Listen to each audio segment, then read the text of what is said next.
எல்லோருக்கும் merry Christmas. Plum cake செய்கிறவங்கெல்லாம் எங்ககிட்ட கருப்பட்டி வாங்கி செஞ்சுருந்தீங்கன்னா ரொம்ப சந்தோஷப்பட்டிருப்போம். சரி, அதுதான் நடக்கலை.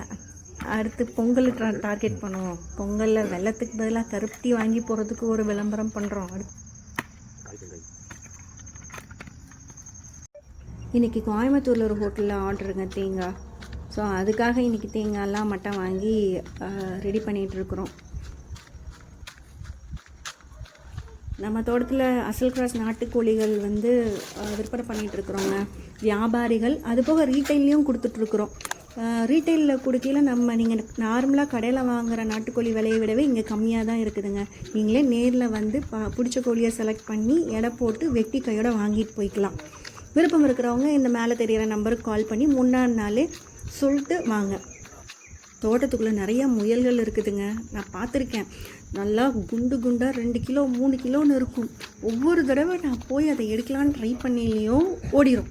பட் எனக்கு ரொம்ப ஆசை அதை வீடியோவில் எடுத்து போஸ்ட் பண்ணணும். நம்ம முயல் நார்மலாக கடையில் பார்க்குற முயல் விட இங்கே தோட்டத்தில் இருக்கிற முயல் பயங்கர ஸ்பீடுங்க. அவ்வளோ ஸ்பீட் நம்ம பார்த்துருக்க மாட்டோம். சும்மா ஹை ஜம்ப், லோ ஜம்ப் எல்லாம் பண்ணுவாங்க. ஆனால் செம்ம க்யூட்டாக இருக்குங்க. காது 2 இப்படி தூக்கிட்டு நம்ம கடையில் பார்க்குற முயலுக்கும் இதுக்கும் நிறையா வித்தியாசம் இருக்கும். ஒரு நாள் கண்டிப்பாக நான் உங்களுக்கு அதை வீடியோ எடுத்து போட்டே ஆகணுன்ட்டு இருக்கேன். பார்க்கலாம், என்னோட லக் கிடச்சிதுன்னா கண்டிப்பாக நான் அதை போஸ்ட் பண்ணுறேன். இப்போ ரெடி ஃபார் ஹோட்டல் டெலிவரி.